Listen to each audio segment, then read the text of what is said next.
Hello and welcome to Stage 3 of Victory or Valhalla, where we are racing for the Aston Martin Valhalla concept.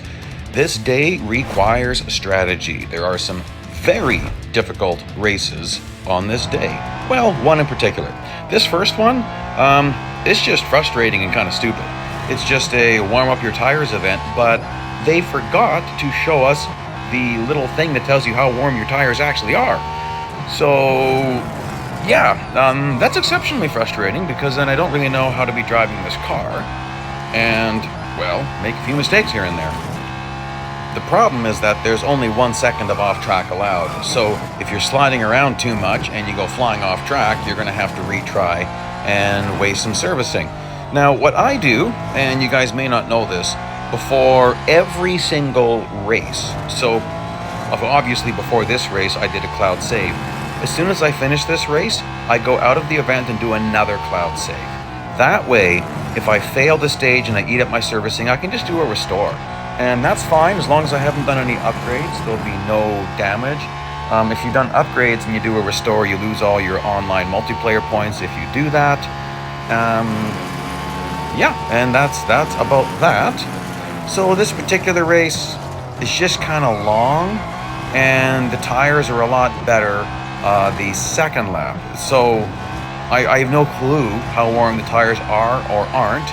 You can see me making a lot of mistakes, but I'm telling you, this is not a hard stage. You'll see that by the end of the second lap, I have time to spare.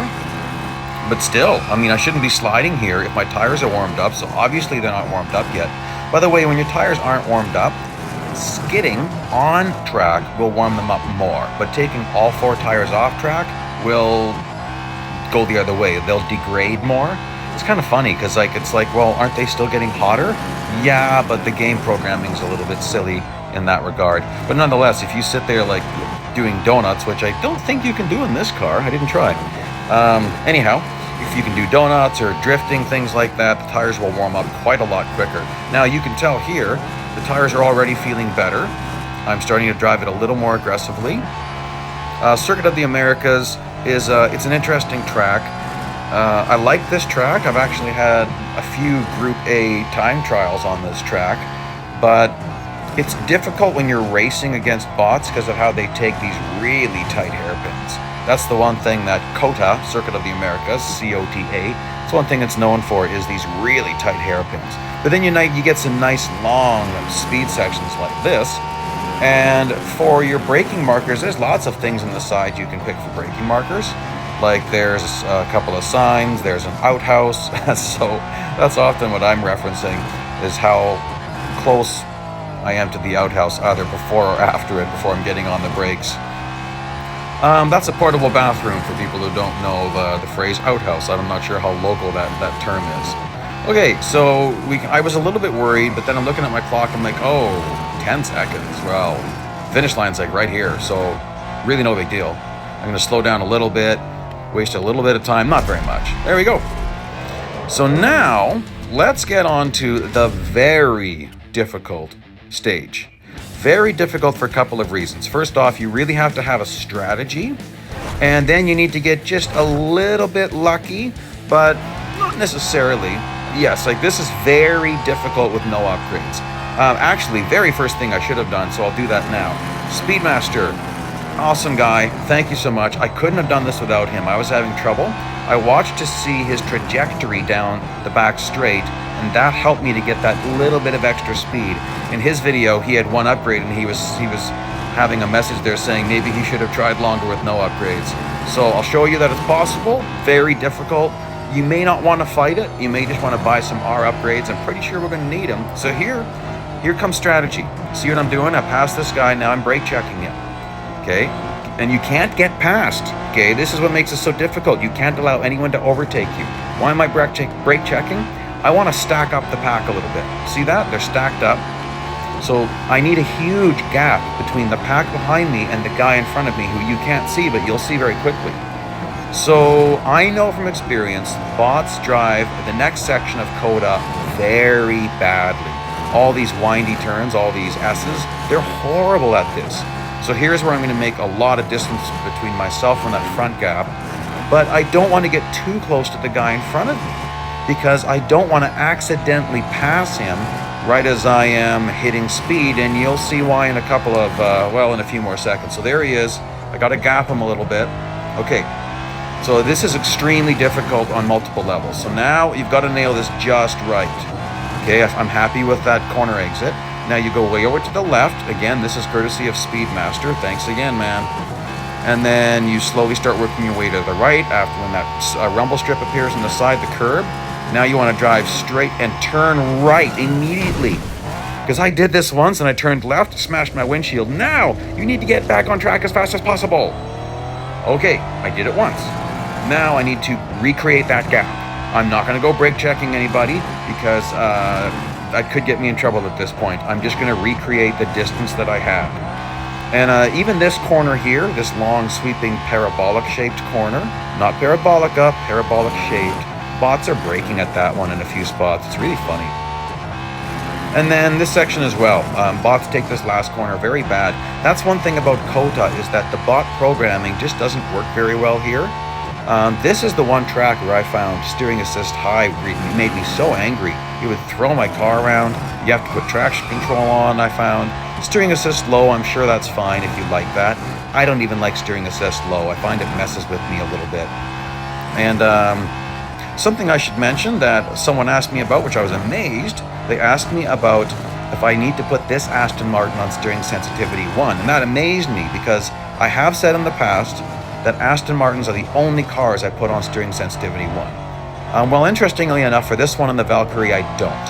Now, did you see me there? I'm creating a bit of a gap again because I was too close to the guy in front of me. Okay, this is a nice gap. Now I'm gonna power through this pretty aggressively. And hopefully, oh boy, I'm a little concerned. I didn't have as much speed out of that corner as I was hoping to have. Okay, well, I've got a very comfortable gap. And yes, I'm using tilt beat controls, sensitivity 2, all assists are off. Oh gosh, was that close?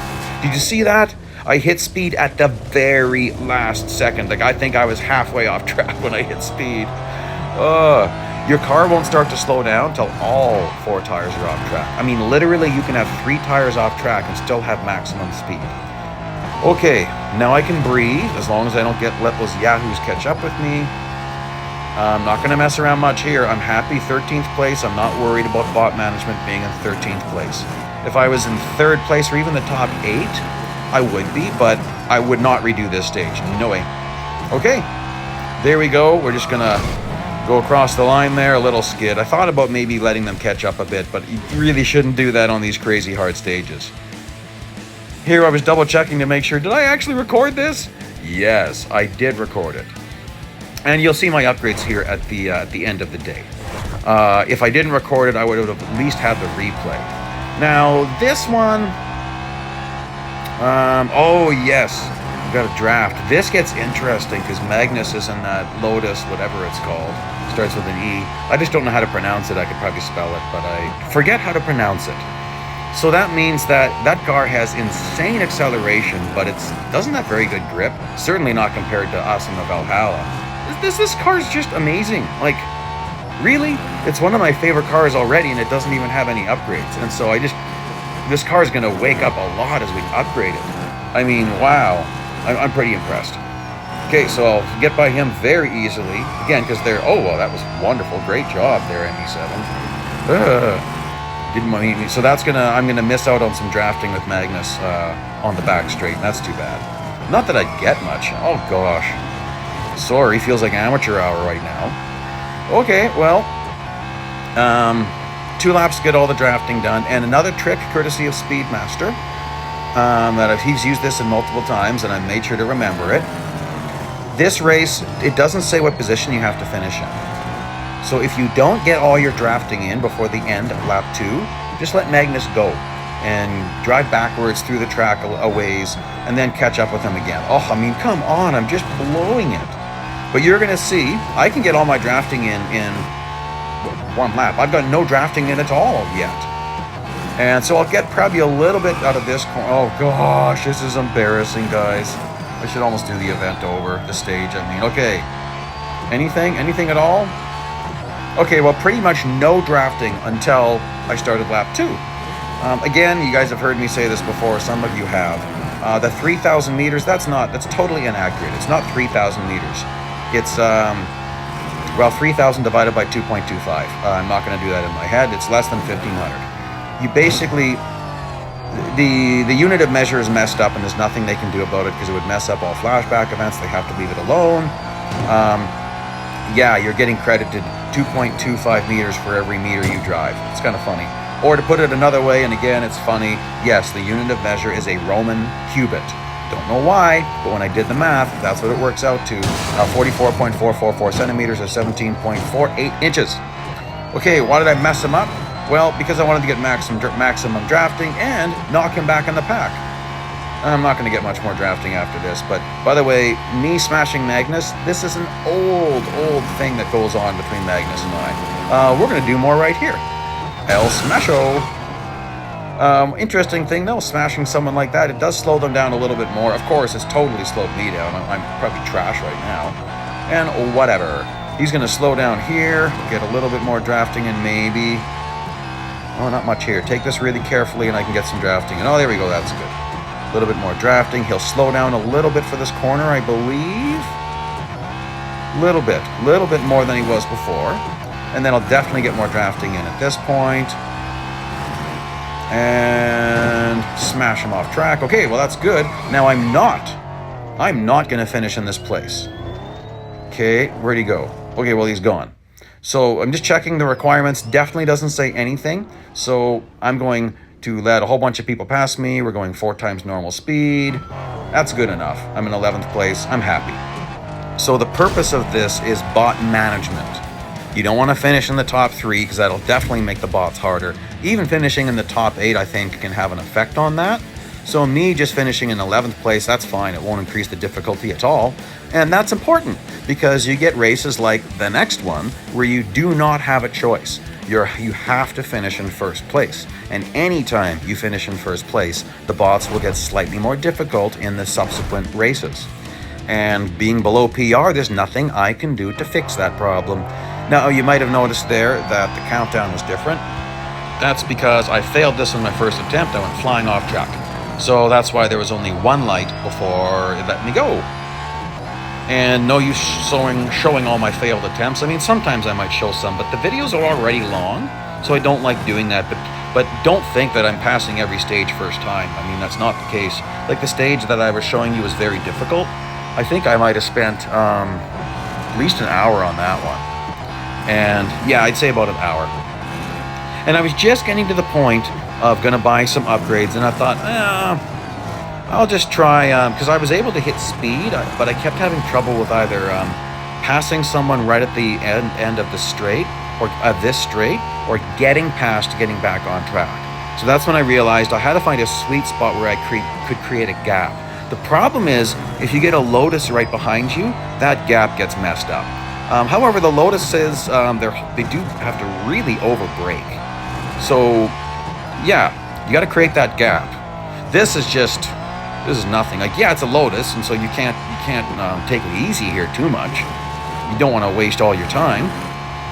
And I'll let him catch up a little bit at the start-finish line. Just that's the other thing that will increase bot difficulty is if you win by a big amount. So I like to keep it at least down to double digits. Often try to keep them around 20 behind me. Like, yeah, that was good. So that's going to wrap it up. We're going to go through the screens here. I'll show you that I have no upgrades. Really happy with this. I'd be very shocked if I can keep going with no upgrades. But you know what? We'll see. Here you go. No upgrades at all. And there's the rewards. So please like, please subscribe, and please join me for the rest of this event.